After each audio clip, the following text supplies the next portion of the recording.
김정은 9차 당대회 뉴스 다 보셨죠? 미국한테 문 열고 한국한테 문 닫았다. 여기까지는 다들 아실 겁니다. 근데요, 다들 안 짚는 게 하나 있습니다. 이번 당대회 집행부 39명 명단이 나왔거든요. 대남 전문가가 몇 명이냐? 0명입니다. 남북, 북미 정상회담에 관여했던 김영철도 빠졌고요. 대신 최선희 외무상, 김성남 국제부장 같은 대외 라인이 올라왔습니다. 이건 단순히 누가 올라가고 내려갔다는 얘기가 아니고요. 이 인사를 보면 김정은이 왜 미국한테랑 우리 한국한테 완전히 다른 말을 했는지가 보이기 시작하거든요. 오늘 이거 하나만 이해하시면 앞으로 한반도에서 무슨 일이 일어날지 윤곽이 잡힙니다. 그리고 이게 4월 트럼프의 베이징 방문으로 연결됩니다. 2월 19일 북한 최대 정치 행사인 노동당 9차 당대회가 열렸습니다. 5년에 한 번. 향후 5년의 모든 정책 방향을 결정하는 자리죠. 5,000명의 대표자가 평양에 모였고요. 김정은이 직접 사업 총화 보고를 했습니다. 근데요, 일주일 내내 대외 메시지가 거의 없었습니다. 미국 얘기도 한국 얘기도 안 했습니다. 전문가들이 다 같은 말을 했죠. 왜 아무 말도 안 하지? 변수가 너무 많았습니다. 러시아, 우크라이나 종전협상이 돌아가고 있고, 미국이 베네수엘라 마두로를 축소했고, 미국, 이란 긴장도 있고, 4월에 미중 정상회담이 잡혀 있으니까요. 함부로 카드를 까기 어려운 상황이었을 겁니다. 그러다 폐막 다음날 사업 총화 보고 내용이 한꺼번에 공개됐습니다. 근데 흥미로운 건요, 대회 기간 내내 핵 얘기를 거의 안 했습니다. 폐회사에서도 핵 언급이 없었어요. 근데 폐막 다음날 종합보도에서 핵 관련 내용이 한꺼번에 쏟아졌습니다. 일주일 동안 숨겨놓고 끝나고 나서 깔은 거예요. 보여주는 타이밍까지 계산한 듯해요. 기억하세요. 이건 향후 5년의 국가 전략을 짜는 자리입니다. 4월 하나를 보고 만든 게 아니라 5년짜리 판을 깐 거예요. 근데 그 판이 현실에서 처음 시험대에 오르는 시점이 4월입니다.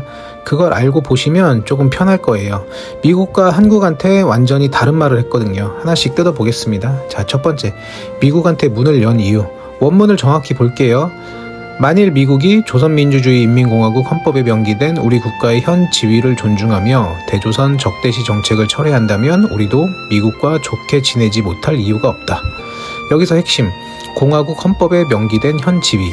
이게 뭐냐면요, 2023년에 북한이 핵무력을 헌법에 명시했습니다. 작년 9월에는 비핵화는 절대로 있을 수 없다고 다시 한번 못 박았고요. 그러니까 이 말은 우리를 핵 보유국으로 인정하고 와라. 이게 전제 조건이 되는 겁니다. 그리고 이 요구가 아주 허황된 건 아닐 수 있어요. 작년 9월 중국 전승절 때 북중 정상회담이 있었거든요. 근데 회담 결과 보도에서 한반도 비핵화라는 표현이 빠졌습니다. 중국이 20년 가까이 써온 문구예요. 그걸 뺐다는 건 중국도 북한 핵 보유를 기정사실로 받아들이기 시작한 것 아니냐는 해석이 나옵니다. 그리고 하나 더, 조미관계의 전망성은 미국 측의 태도에 전적으로 달려있다.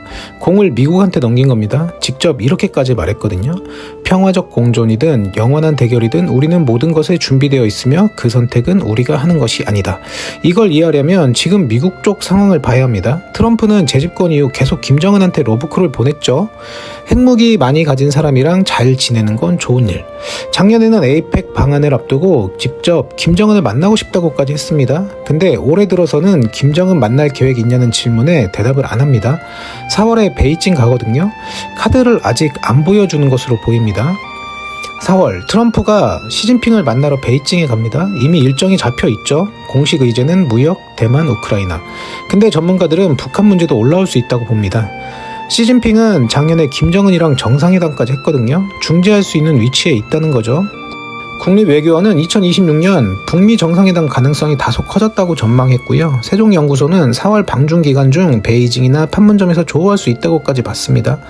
트럼프는 11월 중간선거 전에 외교 성과가 필요할 수 있고, 김정은은 핵 보유국 인정과 제재 완화가 필요하고, 이해관계가 겹칠 수 있는 시간대가 올해 상반기라는 겁니다. 김정은이 이 시점에 이 메시지를 던진 건요, 우연이 아닐 수는 있을 것 같아요. 2023년부터 쌓아온 노선을 이번에 공식화한 겁니다. 근데 그 공식화된 조건이 현실에서 처음 시험받는 시점이 4월 베이징이거든요. 그리고요, 말만 그런 게 아닙니다. 당대회 마지막 날 열병식이 열렸는데 ICBM도 없었고 탱크도 없고 방사포도 없었습니다. 무기가 하나도 안 나왔어요. 2015년 이후 열병식이 13번 열렸는데요. 장비가 빠진 건 이번이 처음입니다. 5년 전 8차 당대회 때는 미사일 등 장비 20종 172대가 나왔거든요. 결정서에서는 핵 확대 타격 수단 증강을 말해놓고 열병식에서는 무기를 뺐습니다. 말로는 강하게 과대, 행동으로는 대화 여지를 남긴 거죠. 특히 4월에 트럼프가 베이징에 오는 상황에서 이 선택이 우연으로 보이지는 않습니다. 물론 이게 실제 대화 의지인지 아니면 분위기만 만들어 놓고 더 큰 걸 뜯어내려는 건지는 아직 모릅니다. 그래도 행동까지 맞췄다는 건 주목할 필요가 있어 보입니다. 자, 그런데요. 같은 당대회에서 한국한테는 정반대였습니다. 수위를 한번 보시죠. 한국을 동족이라는 범주에서 영원히 배제할 것. 겉으로 표방하는 유화적 태도는 서투른 기만극이고 졸작. 어떤 경우에도 오도된 과거를 되살리지 않을 것. 관계에서 남은 것은 아무것도 없으며 있다면 냉철한 계산과 철저한 대응뿐. 우리를 건드리지 않는 것이 안전하게 살아갈 수 있는 유일한 길. 한국의 완전 붕괴 가능성은 배제될 수 없다. 동족 영원히 배제. 이건 그냥 외교적 수사가 아닌 듯해요. 70년 넘게 유지해온 하나의 민족 프레임을 걷어내겠다는 선언인 듯해요. 오도된 과거를 되살리지 않을 것. 이건 김일성, 김정일 시대의 통일 노선을 가리키는 것으로 해석됩니다.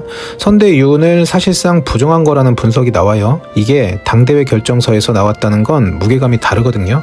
왜 이렇게까지 갔냐? 구조적인 이유가 있습니다. 도입부에서 말씀드렸죠. 집행부 39명 중 대남 전문가 0명. 김영철, 리성건 같은 대남통이 빠지고 최선희, 김성남 같은 대외 라인이 올라왔습니다. 사실상 외교 채널의 재설정으로 읽히거든요. 한국은 외교 상대가 아니라 안보 관리 대상이다. 그렇게 해석할 수 있는 인사 구성인 거죠. 그리고 타이밍을 보셔야 합니다. 당대회 시작 하루 전인 2월 18일 정동영 통일부 장관이 발표합니다. 무인기 사건에 대한 유감 표명, 9.19 군사합의 비행금지구역 복원 검토. 전문가들은 이 발표 타이밍을 당대회 직전 분위기 전환 시도로 해석했습니다. 4월 전에 해빙 분위기를 만들어 보려 한 거 아니냐는 거죠. 근데 김정은 입장에서는 이걸 받기 어려웠을 겁니다. 왜요? 2023년 말부터 적대적 두 국가를 밀어왔거든요. 헌법 고치고 도로 폭파하고 통일시설 철거하고 2년 넘게 싸운 기조입니다. 근데 한국이 유화 제스처를 보내고 그걸 받아들이면요. 적국이라면서 왜 잘해주는 거야? 이런 의문이 내부에서 나오면 안 되잖아요. 그래서 오히려 더 세게 쳤을 가능성이 있습니다. 근데요. 여기서 더 흥미로운 게 있거든요. 이번 당대회에서 당 규약을 개정하긴 했습니다. 근데 통일이나 민족이라는 문구를 삭제했는지는 안 밝혔어요. 이걸 전략적 모호성으로 보는 시각이 있습니다. 발언으로는 영원히 배제까지 갔지만 규약에서 완전히 지워버리면요.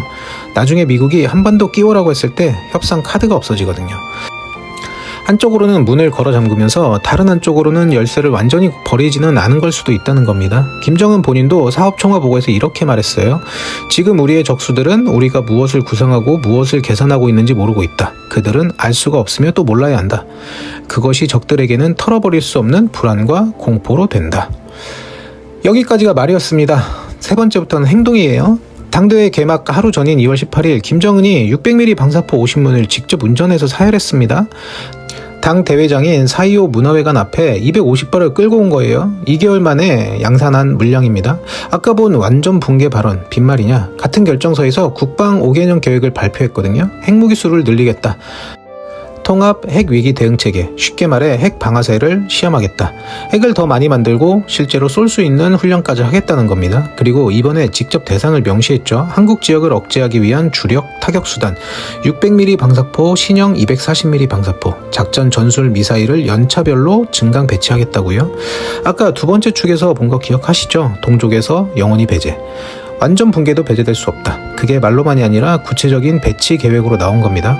김정은이 사업총화보고에서 이렇게까지 말했습니다. 국법이 규제한 억제력의 선제 공격 사명을 포함하여 적대국에 해당되는 모든 물리력의 사용은 이론 기술적으로 완전하게 이루어지게 되어 있다. 이건 협박이 아니라 예산입니다. 5년짜리 국방계획에 넣었다는 건 돈을 쓰겠다는 뜻이거든요. 협박보다 예산이 더 무거운 겁니다.